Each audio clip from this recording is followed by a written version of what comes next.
Hello, and again, welcome to Bit Depth. I'm Santiago Ramones. Across from me is Michael Trepagnier.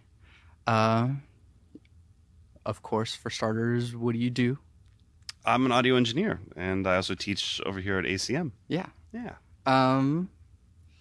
So, I mean, I've taken a few of your classes. You're the first teacher that, I walked in to ACM.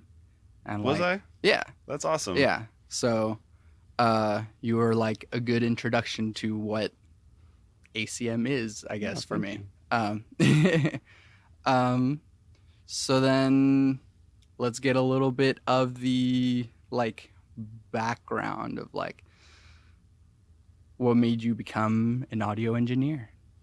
That's a really good question. I don't know. I mean, I was a half-assed musician at best. You know, I grew up playing violin through elementary school and middle school. It's just one of those I don't know. I enjoyed it, but I wasn't bad, but I wasn't really good either. And then I don't know. It must have been middle school where it wasn't cool to be in orchestra. Yeah. And I wasn't really concerned about image so much as I don't like classical music that much. Yeah. You know, it's one of those that's I don't know, man. This is cool and I enjoy it. But, and that would, how old are you again? I'm 21. Okay, you're 21. So that record came out when you were a little baby, but Sure. The first Weezer record, the blue one. I don't know if you remember that record at all, but that came out and it really kind of messed with my head a little bit. It was so much fun, and it was just the songs were so tight and concise and perfect. It inspired me to think differently about music, I guess. Yeah. And so I strayed away from playing violin and I picked up electric bass because the strings were in the same order. Yeah. You know, or they were reversed, but they were at least the same strings. Yeah. And so, and then I just kind of, and I think I really disappointed my orchestra teacher. Sure. I really liked him, and he really liked me. And I was going to high school, and he was like, "Yeah, man, you got to keep it up." And I was like, "I think I'm gonna quit." Yeah. And he was really bummed out, and he was a big influence on me. Really, really amazing guy. Larry Moore. He's still teaching around town. Yeah. Just a fantastic person. So that's where it started, and then I started playing in horrible rock bands. And as you do. Yeah, as you do as a 14, 15-year-old kid, just playing in garage bands. And I don't know, I realized I like this, but I'm not that good at it. I'm not going to be that bass player. Sure. You know, I'm going to be a bass player who is in a band that will never be, I will never be really more than that, and that's okay. And then we made a demo, this band I was in, and we borrowed a bunch of equipment. It was like a small desk that had it must have been like a Porta Studio or something, and so it was just a cassette recorder doing multi-track. And our guitar player's cousin or something owned all this stuff, and he just brought it over. And we borrowed it, and I loved it. I thought it was really fun. Yeah. And that kind of led to when I graduated high school, I took all the money that you get for graduating or whatever. I'm like, what am I going to use this for? Yeah. And I went and I bought recording equipment. So I bought my first Pro Tools rig straight out of high school, and it was Pro Tools 5.1 or something like that. And then I bought like a crappy starter pack of microphones. And then my family went on vacation that summer. I said, I'm good. I'm stay here. Yeah. And so I moved everything out of my bedroom and slept in my parents' bedroom and used that as a recording room. And me and my friends just made weird noises for a summer. And that's where it started, really. Yeah. And then just kept that up through college. I started, I guess the first business was running a recording studio between me and my across the hall, like in the dorms. Yeah. We ran a business out of the dorms quite illegally. But it was really weird because he was into recording, I was into recording, and we just kind of compiled what equipment we had, and ran cables between our rooms. Mhm. We were across the hall from one another, and we used one as the control and one as the live. And that's where it started. That's And awesome. yeah, it was fun. And then I went to recording school and then moved to New York and did that, and now I'm back. Well, there's not just like a then move to New Well, York. it Like, was. It was. I was chasing a girl. That's exactly what it was. So I mean, you started out here Yeah, in in Oklahoma City. Yeah, and what brings you to New York?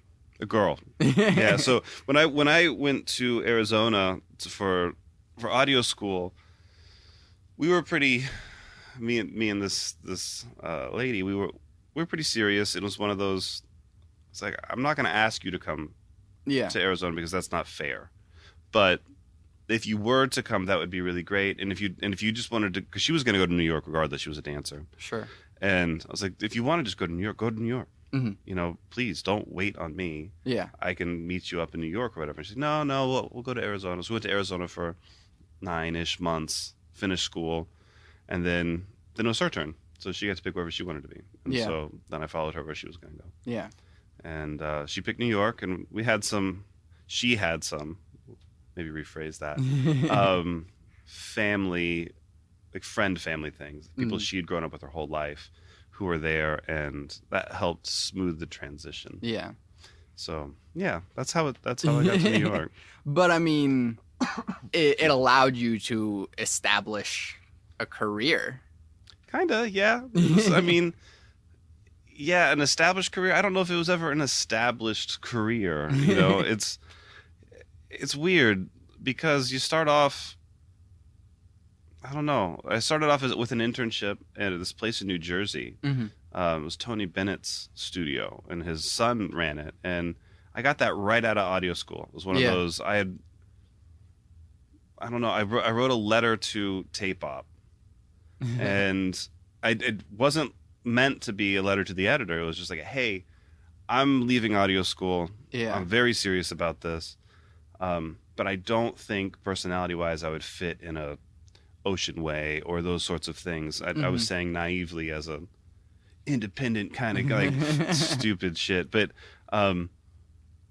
they next month it came out in the letters to the editor, Yeah. and I was so embarrassed because everybody at the school reads those things. Yeah, yeah. I read it. I mean, it's my favorite recording magazine in the world.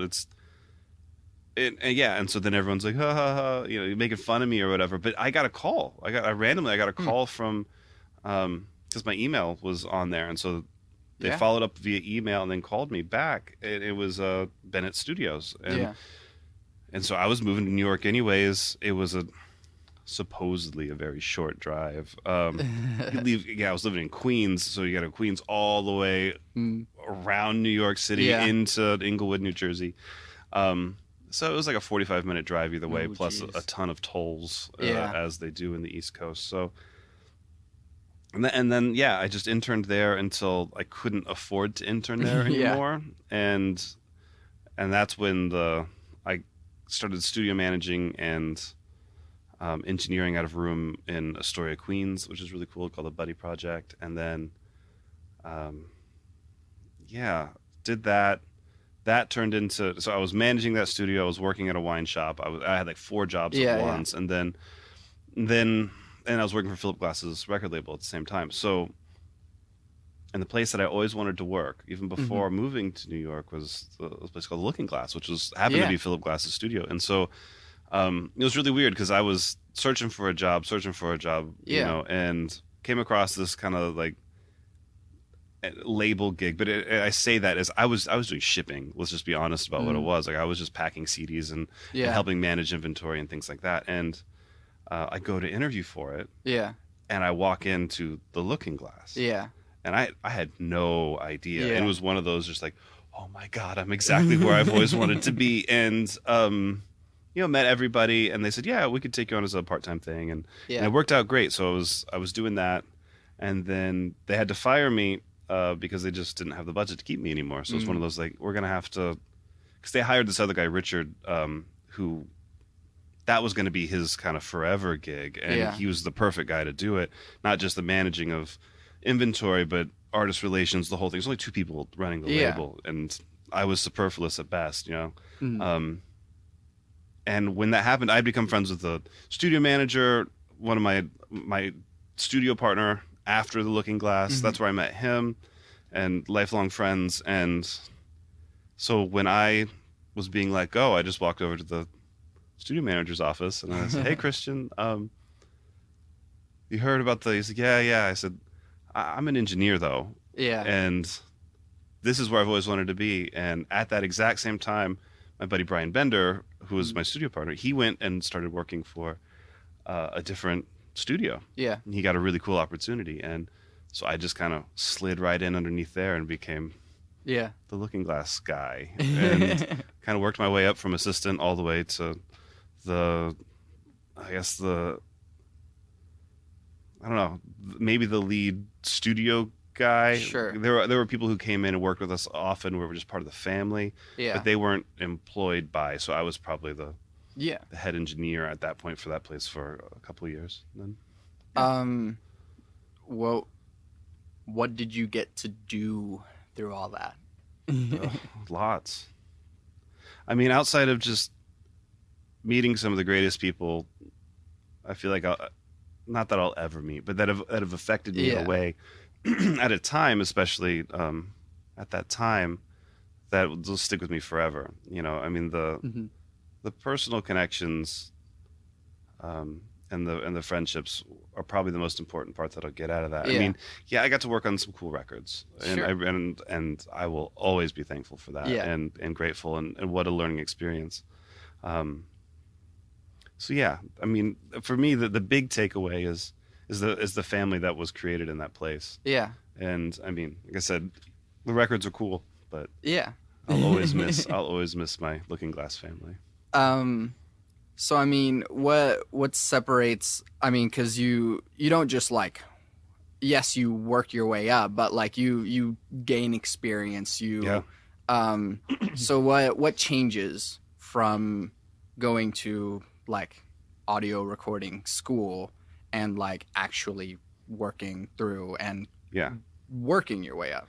It's different, and it's kind of funny because I always feel weird saying this because part of my job is to help teach you guys Yeah. what you do and to help students learn all these things. But everything you learn in audio school doesn't matter.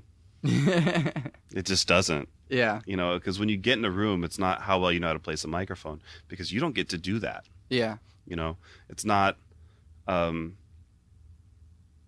Yeah, it's all about personality, and so being able to sit in a room quietly and intently listen and learn without seeing, and to be courteous and kind and helpful at all points during the day. I mean, you're the only thing that people know when they walk into a room. Yeah. Right? They may have met the studio manager, they know where the kitchen is, they know where the bathrooms are, but you're the lifeline to the larger infrastructure. So Yeah. the things that the big takeaway from being an assistant is learning how to listen and learning how to intuitively react without being told.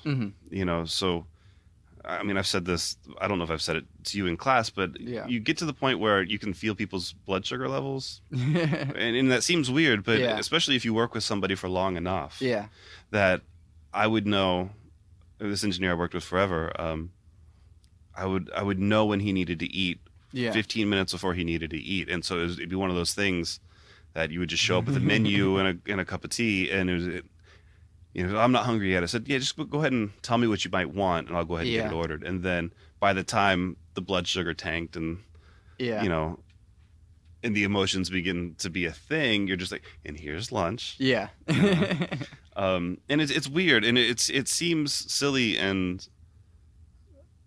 but I don't know. There's something about I mean, it's a service industry, Yeah. and whether I'm the assistant serving the band or the engineer or the producer or the studio itself, or you're an engineer, it just depends. I mean, it's Yeah. all about this give and take and about an open sense of communication in a room. Yeah. I mean, can you teach that? Nope. Nope. And that's the thing. The thing that we can teach is the technical stuff, because that's what keeps your job, Yeah. but it's not what gets you the gig, the thing that gets you the gig is being able to take a punch and get back up, and then just being able to back it up with being able to learn quickly and then respond well with the mistakes that you've made. And I think that's something is really hard to teach. Yeah. I mean, I got butt hurt more than once in a session where I actually asked to not work with those engineers before, but just because it got personal, you know. But at the same time, I've been kicked out of sessions too. Yeah. You know, because I did jive with the flow of the room, and that's not personal. That's just we love this person. His workflow isn't working with us. Let's just get the other person. Sure. Oh, okay. And those hurt. Yeah. Because you work really hard to be in the room. Yeah. You know, and especially if it's an engineer you like or it's an artist that you like, you know, if you get taken out of those sessions, those things hurt. But it's part of it. Yeah. You know. I mean, to an extent, you're sort of like a tool. You're absolutely a tool. Yeah. Yeah. So it's like, yeah, you can get hurt whenever you get kicked out of a session, but at the same time, you're not going to use a hammer to, you know. Yeah, do what a screwdriver needs to do. Yeah, exactly. I mean, and making mistakes is part of the assistant experience, you know. I patched that wrong, or I patched it through something that was incorrect, and then, you know, the engineer's going to excuse the band so they can scream at you. Yeah. You know, that's that taking a punch thing where you're like, okay, I got it. It won't happen again. Show me what you want, and then that will be the thing. And you'd learn how to work with individual people outside of just how you would do it. Yeah. You know, because the thing, and I think the assistant job is so important. It's getting lost in our industry because everyone just has I have a laptop and I just make laptop music. Sure. It's like, that's cool. And there's nothing wrong with laptop music, except it doesn't really represent what's happening at large, you know. And if in your own little microcosm, the laptop thing is great. Yeah. But if you actually plan on wanting to be an engineer in quotation marks, you know, then I think there's something that can't be taught just by working at home in your own way all the time, you know, because you have to be flexible enough to change every day for somebody else, you know, and it's different. It's different. It's difficult. It's fun. Yeah. How do you think we can make the experience here a little bit more real? It's a good question. That's a really good question. I don't know. I think we do the best that we can given what we have. Yeah. You know, it would be nice to have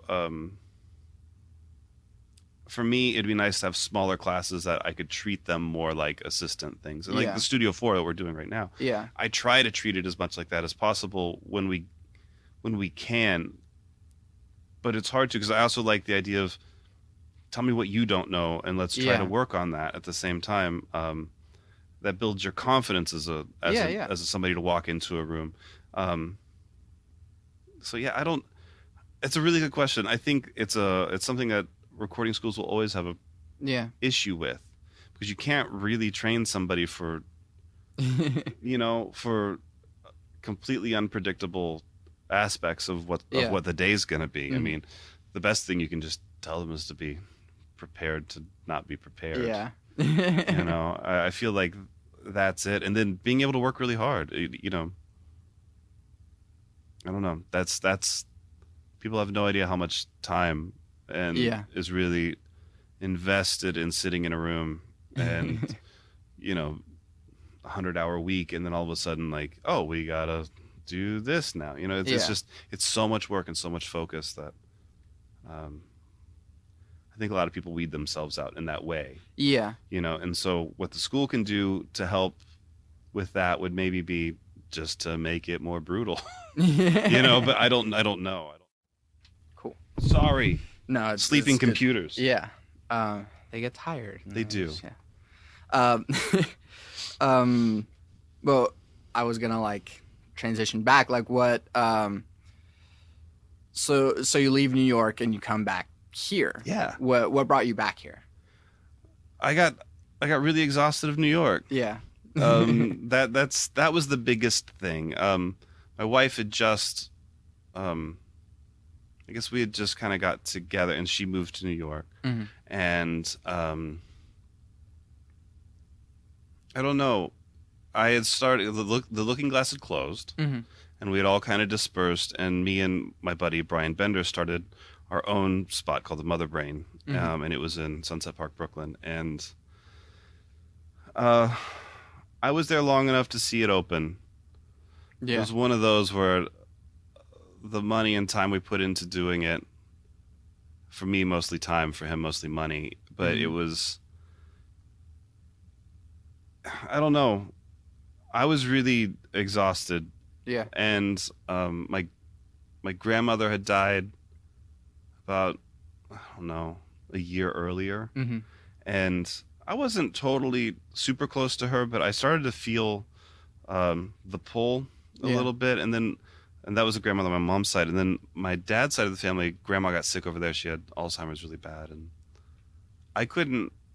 And I was closer to them as kids, when we were kids, I guess. But it was, I don't know that I could have stomached another one of those Yeah. without at least saying that I tried, Yeah. and that I was there.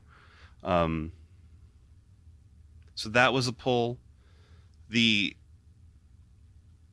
Yeah, and Sarah and I weren't married yet, but I knew that we were gonna Yeah. eventually be married. It was one of those, and I didn't want to put her through New York either. Mm. She loved it. She loved being there for the time that we were there, and it was right as I was just over it. Yeah. And we had gotten a cool apartment, and that's when the stock market crashed. So Oof. it was right at that same time where everything tanked, Yeah. and everybody lost their jobs, and it was really weird on the East Coast. It didn't affect Mm. the Midwest at all. It was one of those kind of, everything was fucked. It was really weird. It's a very strange feeling. And then that happened with the studio closing and not being able to generate enough income with Yeah. the new place that we were starting, Yeah. and um, it was a lot of things. Yeah. I mean, New York is hard enough It's a as it tough is. town. It's a tough town, and Sarah, she's an equestrian coach, and she got kicked off a horse and broke some ribs, and it was just like three or four really horrible things at the same Yeah. time, and I was just like, I'm Yeah. done, Yeah. and I didn't, I don't know. It was really sad to Mm. leave, but at the same time, I was really really glad to be gone. Yeah. And as much as I have nothing but love and respect for that town, Mm. um, yeah, I never really wanted to live there. Yeah. Um, and I did for a long time, and it was great. But I was really glad to be away. And then we moved Sure. back here, just as ACM was opening Yeah. randomly. And so, um, yeah, I heard about it, and as we were packing up, kind of thing, then got a Mhm. call, and they're like, "Yeah, you want to come down and teach?" It's like, Yeah. "Yeah." And it was cool. And I'd always kind of wanted to teach. I remember in high school really being inspired by a couple teachers that approached the classroom a little differently, Mhm. and I appreciated them, and I always thought that'd be fun. That'd be fun to Yeah. do. And I don't think I was very good at it. I think I'm still just okay at it, but yeah, the first couple of years are rough Mhm. because I don't know how to teach. I'm not a Yeah. teacher. I'm an audio engineer Yeah. at best. And so it was interesting. It was super interesting. Yeah. Yeah. Um, what made like? Because I feel as though it's sort of Oklahoma was home for you, Yeah, yeah. I mean, it's where I grew up. so even whenever you are sort of like packing up and leaving New York, like the fact that ACM was like opening up and gave you a call just made it more home. Yeah, for sure. Yeah. For sure. Yeah, because, and it's funny, the whole New York thing is just funny just because the studio manager that I worked with there at the Looking Glass, this guy named Christian Rutledge, because every year I'd be like, dude, I don't know. I don't know if this is it for me. And he said, oh, how many years are you in? I'd be like, okay, I'm in a year. He's like, year two's better. It gets better after 2 years. And after the second year, I'd go, Christian, I don't know, man. I don't know if this is it for me. And he's like, it takes 3 years. It takes 3 years. And so this just kept happening, right? And so at year 5, I'm like, dude, I don't know that I can keep doing this. Yeah. And he's like, it takes 7. And I was like, you've said it takes more years after every year, and I don't want to be owned by a place, you know. And I felt, and that's the thing that I noticed from a lot of my friends who stayed and loved it, and to some extent New York did it to me too. But it reprograms you in a way that is really great, and it eventually will turn you into a New Yorker. And I wasn't, and there's nothing wrong with New Yorkers. Let me just clarify that. But I didn't want to be that person. Yeah. And yeah, I walked away from it, and I still think it was the right idea the whole time. I don't look back with any sense of regret or anything like that. Yeah. Yeah. So I mean, now you have Cardinal Song. I do. First of all, like, what is Cardinal Song? Cardinal Song. It's a very ambiguous term for everything that I do. So it started off. I used to be called Plan B Recording, and then when I finally decided to incorporate, that was just doing DBAs as that. And then when I decided to incorporate and turn it into a business and start paying taxes and all that other shit, I chose Cardinal Song as a kind of an homage, I suppose, to my wife. She's kind of from St. Louis area, and so, and we have cardinals that live in our backyard, and it always makes her really happy and that sort of thing. So, so I called it Cardinal Song, and it just started out of the bedroom of the house when we moved back. Sure. And kind of has just slowly developed into where we are now, which is the temporary holding place until the new spot gets finished. But yeah, so it's a production, mixing, engineering. Yeah. / I've put out a couple records on the label. Yeah. Or whatever. So it's kind of whatever it needs to be. Yeah. Yeah. What makes it? I mean, what makes it unique? I guess. I think I make it unique in the sense that it is based in this current form. When I move to the new place, it'll be different. But because Cardinal Song is me in a long way around, which is why the website is weird. Because I can't figure out how to talk about myself. Yeah, I think, and just like when you start your company and begin mixing and making music, it'll be unique because it's your perspective on things. I think from a technical standpoint, it's unique because I have equipment that nobody else has, and I have experience here that some people have, but not nearly as many people as you would in a larger market. You know, the Nashvilles, the LAs, the New Yorks. So I bring a different kind of aesthetic, a different kind of what I think is professionalism to what I do, and that's not to be negative on anybody else. It's just I just approach it differently. Yeah. Well, it's the way that you hold yourself. Yeah, it's the way I hold myself. It's the way I approach music as well, and how to treat it. Yeah. So I mean, being an audio engineer it sort of sounds and feels like a really technical position. But it's also really creative. Yeah, absolutely. So what's sort of like, how does the creativity come into a very technical position? Well, I mean, any sort of art. I mean, think about painting. It's an incredibly technical skill, but everybody just seems to think that it just flows out of you. That's not the case, right? Yeah. I mean, if you've ever painted, you know how hard it is to really maintain a brush stroke or to make sure that the how much paint you're putting down is consistent between. It's bloody difficult. Yeah. And engineering is no different. I mean, I think engineer used to mean something different than it does now. You know, those people were actually electrical engineers who were doing audio. Now we're just like, I push record on Pro Tools. But Yeah, it's an incredibly technical thing that once you get through the technicality, Hmm. it's nothing but expressiveness. Yeah. And so I think in that same way that painting or drawing or anything else like that, it's the same thing.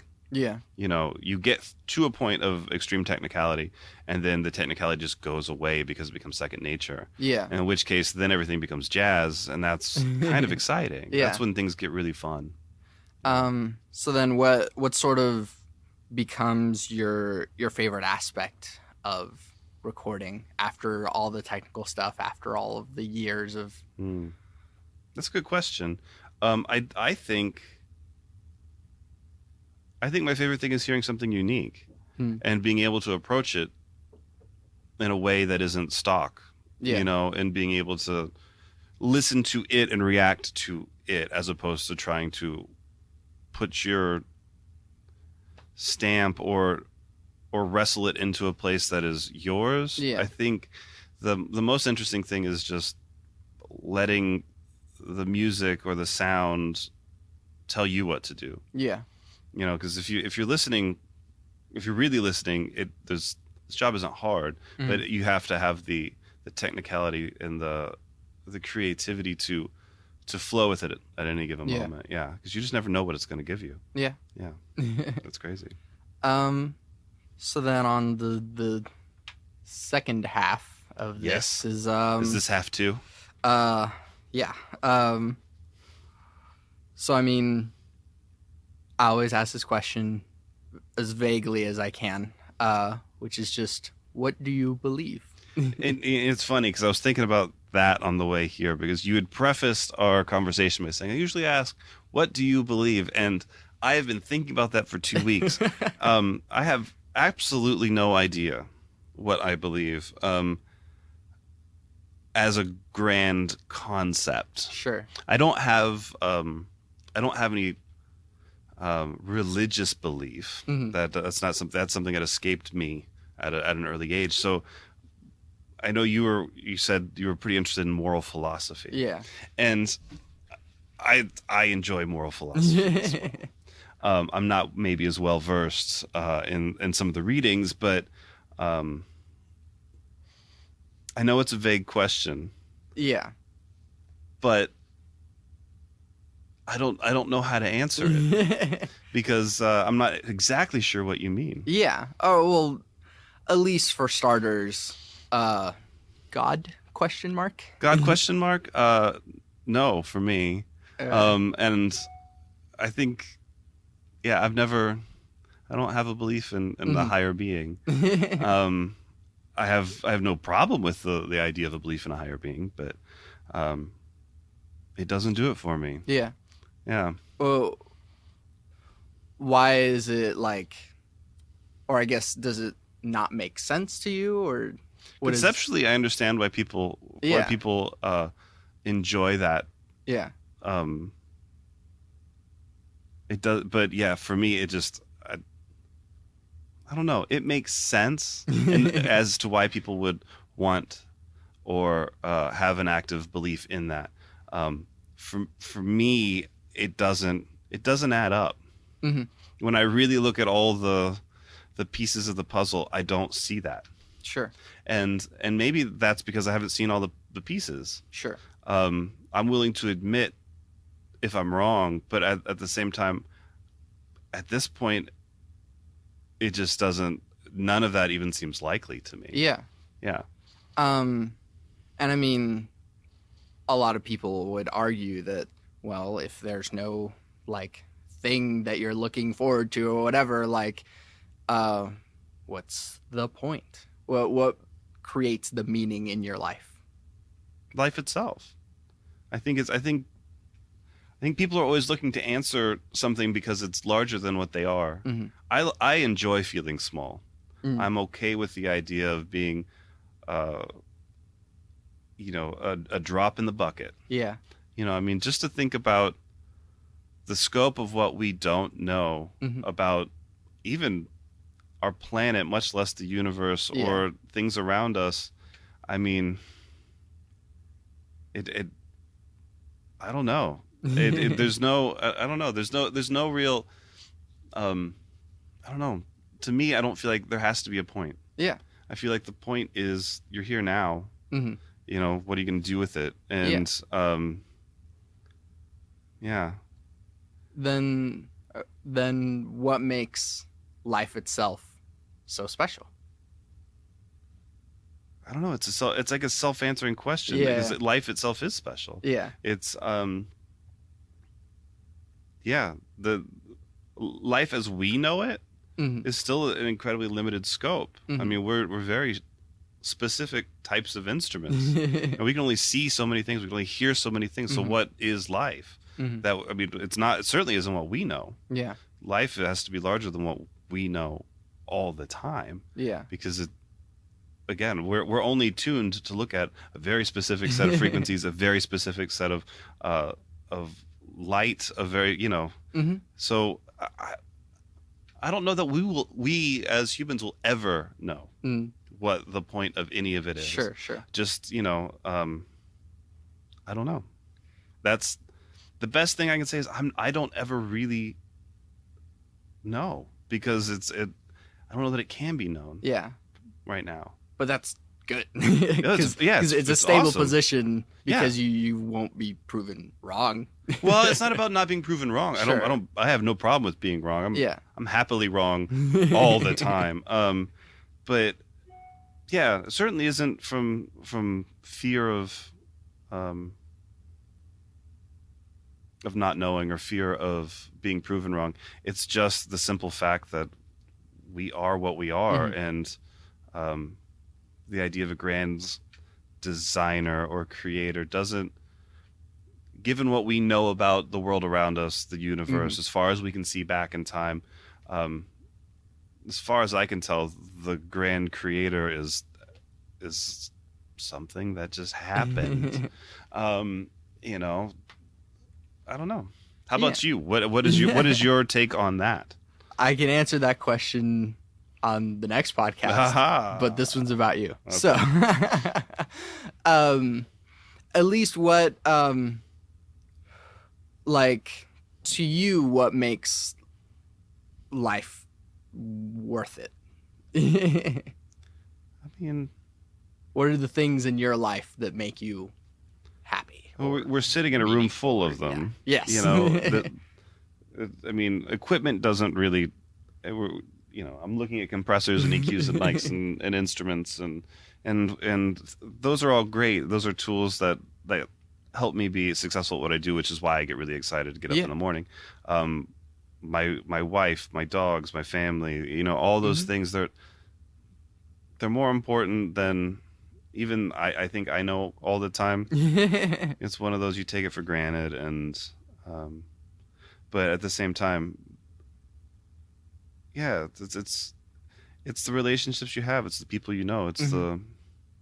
it's the I don't know, the unexpected, so the certainty of the unexpected day. You don't know what you're going to get every single Yeah. time you get up, and Yeah. that's exciting. Yeah. Yeah. And then to you, that becomes music as far as like what you dedicate your life to be, at least a large part. Yeah. Professionally, for sure. Yeah. Yeah. Yeah. What makes music itself so higher, so much higher than some of your other interests? I don't know. I've always been drawn to it. Um, always been drawn to it. Yeah. And the explanation there is as vague as anything else I've been saying, but it's um I'm not really a musician. I don't really Mhm. understand music in the classical sense. Mhm. It's an emotional thing for me. It's it's the first thing I do when I wake up. It's the last thing I do before I go to bed. It's always been integral Yeah. into my understanding of not just myself but the world around me. Mhm. Um, yeah, Yeah. it shapes the world around me in a way that makes things make more sense. Yeah. And maybe that's, and I'm not good at math, but maybe that's the kind of math that makes somehow subliminal sense to me. Sure. It gives order to things. Yeah. I like order a lot. And so maybe that's what it has to do with. I don't know, Mm, but I know that in the long run, it's the consistent thing mhm. that won't ever really go away. Yeah. Yeah. Um, but I mean, there's still like good music and bad music, and at least yes, Yeah. your opinions, but Yeah, there's the like, subjective nature of it. Yeah. um, so I mean, at least to you, what makes musical sound more special subjectively to you? I don't know. It's an emotional thing for me. Mhm. It's purely an emotional thing. Mhm. Um, it's less brainy than I than I think that maybe you're implying, but it's Sure. um it yeah, it's kind of an emotional center for me. Mhm. I'm not a terribly emotional person Yeah. outwardly. Um, it's the thing that makes all that make more sense. Hmm. Yeah, it really does. It defines the world around me so much because of the way that I interact with it. Yeah. Yeah, I mean, it's always on. I'm always learning from it. Hmm. Um, yeah, it's yeah, it's just the emotional center. Yeah, um, no, which is very interesting. I mean, I think a lot of music is more emotion than it is math, anyways. yeah, absolutely. Um, and to the extent that you kind of say that, like, you're not a outwardly emotional person, Hmm. but at least your profession is kind of built around Yeah, yeah. emotion. Um, so then, at least like, what what is it about the emotion that transcends just your like Hmm. this sounds blank in a Yeah, technical yeah, yeah. space? Yeah. Enter superfluous word here. I don't know. It's the culmination of many sounds and many feelings and expressive playing, Mhm. and it evokes a response because it's not necessarily the individual sound that I get emotional Mhm. about. It's I don't know. It's a culmination of all those things, and when done right, Mhm. it's it's fantastic. Yeah. Right? When done and right, again being subjective, but when done in a way that um, feels more sterile, I don't get as much from it. Sure. And my job as an engineer is to try to help translate Mhm. the emotional aspect of it, which fits my personality type pretty Mhm. well because I'm a terribly logical person um, and relatively detached emotionally for uh, for the job. Sure. It's about looking at it and making qualitative decisions Mhm. about it and try to then help Yeah. that other person get to where they need to get in order to have the things come out of the speakers that you then will listen to and say that was good or that was bad. Yeah. Um, yeah, it's that helper person that I have a Mhm. tendency to be a lot. So yeah, And I mean that kind of goes back to the whole like technical versus creative right. aspect of the fact that um, while it is yeah really technical, you also have to apply creative things to make it more emotional. Yeah, Um, absolutely. why do you think you have to be like detached emotionally to make those Well, I don't decisions? know that I have to be. I just Well, am. Yeah, I don't have to be. It's just kind of who I am. Yeah, I'm relatively locked into just whatever logical person Mhm. that I stick in most of the time until it's too much, and then there's some sort of outburst. But um, yeah, it's just kind of Mhm. who I've always been, and it's one of those things that music is the balance to that, and Yeah. so my involvement with it keeps me much more emotionally balanced. Yeah. Yeah. um, if you're like, it's funny because you're just like a really like logical, straightforward person, and so there's this layer of complexity Hmm. to even just like the idea of music at all affecting a really logical person. Sure. I mean, it's the thing that kind of cracks the shell most of the Mhm, times.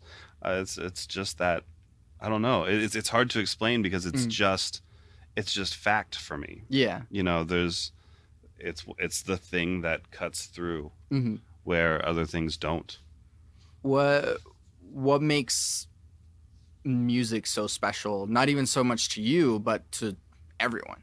It's obviously It's like the tie that binds. yeah, I it's like mean, $1 million industry. So yeah, like, but outside of that, I mean, outside of money and whatever power comes with that, I mean, just think about an African tribe, hmm, right? Like they're tied together through music, you yeah, know, and that's in all of us. hmm, At some level, it's the most base primal aspect of who we are. You hmm, hear a beat, you want to dance. You somebody starts singing, you want to harmonize, you want to sing along, you want to be part of that. yeah, It's a community. yeah, You know, music to me, it absolutely is about it's about community, but it's it is kind of our lifeblood of culture. It's yeah, kind of where it's kind of where it starts. yeah, You know, before we could write things down or before we could draw pictures, we were singing. yeah, You know, it's as basic as it gets for yeah, me. You know, and yeah, things were applied to it that made it hmm, technical and mathematical and all these other things.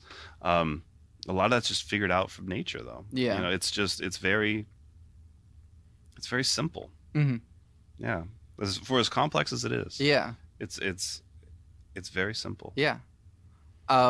What's the importance of being connected to other people? I mean, I know it sounds like a dumb question, it's but not a like, dumb question. It's I'm trying to find the right answer. I mean, there's all sorts of scientific background suggesting hmm, that with community we live longer, we're happier people, yada yada yada, hmm, all that stuff that somebody could spout off. But it's um I don't know. It's the tie that binds. Whether I know you or not, hmm, we could share something over a song, and it could be yeah, completely unspoken. hmm, We could just be in the same room of it happening, and we could walk away talking about it. yeah, Um, it it's the commonality. yeah, It's just that simple for me. yeah, It's it's usually the first thing I get into with somebody as I'm hmm, beginning to learn who they are. It's music. It's where I want to go, hmm, and then it's I don't know, maybe movies after that, or or food, or one of those things where it's all those touchstones that I don't know. The more I think about it, the more just how simple it is. yeah, It's it's, yeah, it just makes sense to my brain. yeah. Do you think people should be more connected To to each each other? other, Yeah. yeah, yeah, absolutely. What we're doing now with our phones and all the other shit, that's I wouldn't call that connected. I would call that yes, we have access to a lot of information and Yeah. music and things, which can lead to a larger, Hmm. more connected place. Sort of plugged in, but not connected. Right. Yeah, because I mean, it's just going to be somebody screaming at somebody on YouTube Yeah. through their comments or so, just something awful like that. But I don't know the kind of narcissism that's associated with our Hmm. phones. I was listening to a record recently, Kate Tempest. It's this hip hop thing. She's from London, and she's got this lyric. Um, it's me outside the temple of me.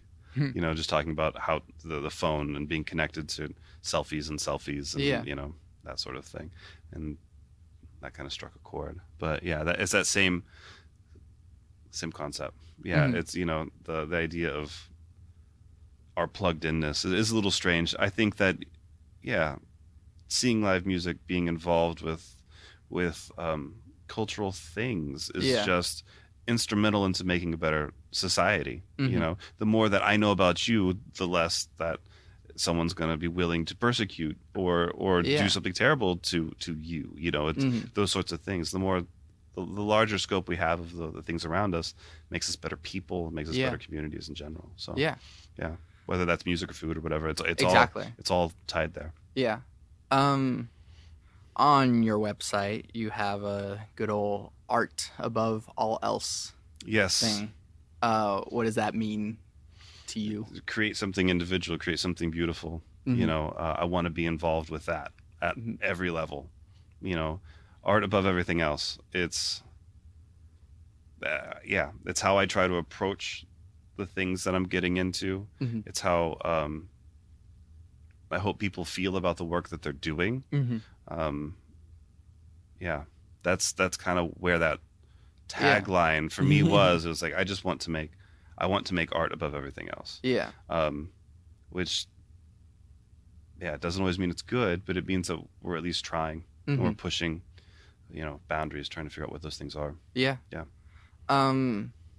Does that sort of like take priority over like, you know, some of the other problems that you might run into with Absolutely. just like Absolutely. so I mean, if you're making a record and it's just becoming really expensive or whatever, does the art push? Yeah. Yeah, I own things that I shouldn't for those reasons. Yeah, just because it helps me get to that place. Mm-hmm. And if I can get to that place faster, I'll pay that piece of equipment off, or it does become Mm-hmm. that problem sometimes. And it's the time you invest in it too. It's hard to, I don't know, it's hard to do that, be that invested and not Mm-hmm. go all the way.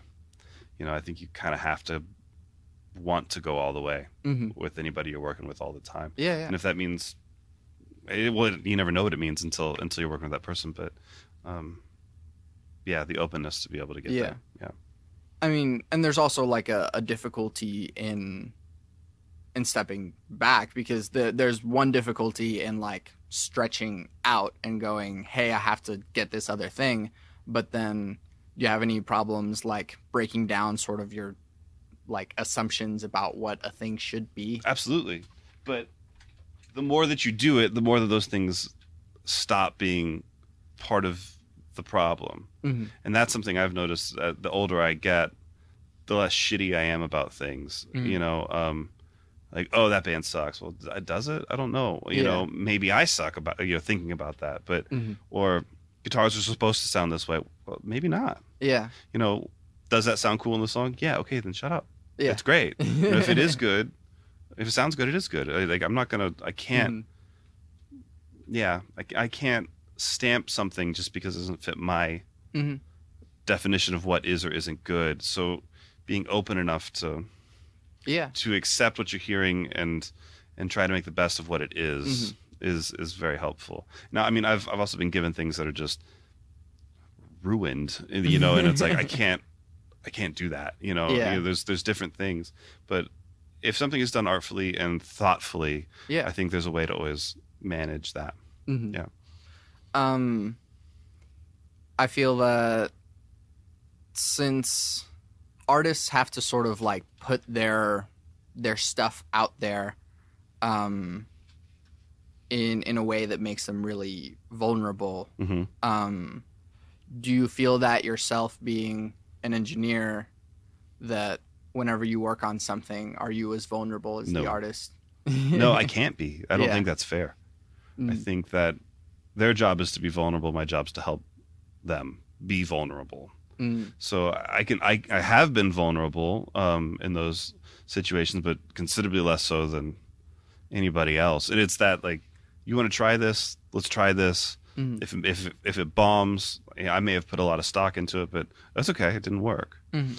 But for somebody to get up there and sing their heart out about something that's really, Mm. or play their heart out, whatever, if they're expressing that emotion, I think you have to. You can't handle it with kid gloves, but at the same time, Mhm. you need to be able to handle it with the care that it's presented to you. But I'm not afforded that luxury. Yeah. That's not what people hire me for, is to be an emotional, vulnerable person all the time. Yeah. I'm usually there to help anchor them into whatever it is they're trying to do. And at that level, is there like, because there's like a fear of acceptance in general. I feel Absolutely. as it comes through that. So do you still have that whenever you are putting stuff out? Do you still like have a fear of? With people liking it, Yeah. I don't know. It doesn't affect me nearly as much as it would affect the artist, I think. Mm-hmm. Just because I've done everything I can technically in order to use. I mean, I always feel like I've done as much as I can Mm-hmm. to help see that project to where it's going. Um, yeah, I mean, there's things that I would like to be more successful than they are. Mm-hmm. Uh, just because I feel very emotionally tied to it. Yeah. But I can't determine what people do or do not like at the same time. So, um, I don't know. No, I mean, I guess, yeah, I want people to like everything that I do because I like the people I work with. And I Mm-hmm. want my friends to like my friends. And if I think something's great, I want everyone to hear it and I want Yeah. everyone to be involved. Um, which, yeah, I think that's exciting. But I don't know that when it gets to the marketplace, I get really worried Mm-hmm. about it. You know, because Yeah. we've done everything we can Yeah. at the record rap. Like if we don't feel good about what we've done, then that's a problem. You Mm-hmm. know, so I think we're constantly self-addressing that as we're moving forward. Yeah. But yeah, I don't know that I have a fear of acceptance in that way. Maybe within a community more than as things that come out. Yeah. You know, I'd much rather be liked by the people that I work with Yeah. than not. You know, but yeah. That's awesome. I think is my usual last Yeah. question for the first one, which is, what advice do you have for people? What advice do I have for people? Um, it, it sounds trite, but it'd be work hard and never give up. I mean, if especially in this industry, in the Mm-hmm. recording side of things, the only people who stick around are the people who actually stick around. Mm-hmm. You know, that sounds weird, but you got to be you got to be everywhere that you need to be when you need to be there, and then you have to work harder than everybody else to stay there. Yeah. You know, everyone thinks that what we do is just hanging out with artists and things, and it's just not what it is. It's just so much work, Yeah. and it's very demanding time wise, and um, so yeah, if you want to be an engineer, Mm-hmm. I think you got to lock in. Mm-hmm. You got to know you want to be an engineer, and you absolutely have to want to be there. Yeah. And if you don't, it's not the thing for you. Yeah. If you half-ass want to be an engineer, like Mm-hmm. I'm an artist, but I want to be an engineer too. Those are different things, Mm-hmm. and they're different mindsets. Mm-hmm. And yeah, I see a lot of that in school. Yeah. Everybody just wants to be involved with music, and that's great. I'm really Yeah. happy for them, but I don't think many people actually want to be engineers Mm-hmm. when they get confronted with, Yeah. here's your 18-hour day for 7 weeks. Have fun. You know? Yeah. And that expands to, I mean, a whole lot of other things Yeah. that you do have to be dedicated to the Yeah. thing, and not even just in production or engineering, but like Life, yeah. being an artist or a manager or whatever. Yeah.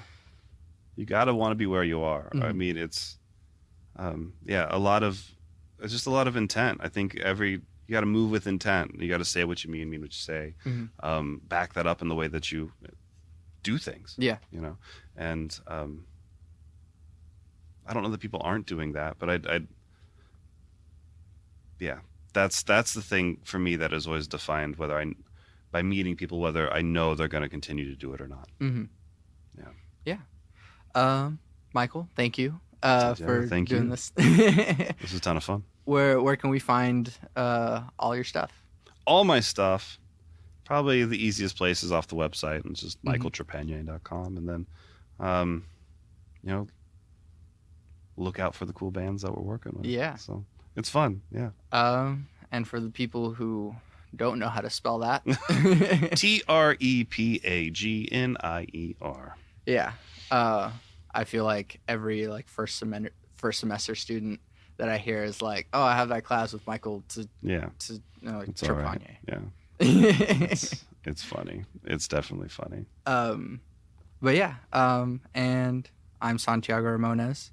I make music, and you can find everything that I do on my website, santiagoramones.com, including this podcast, which I always end with my 3 things that make up my life philosophy, which are love never fails,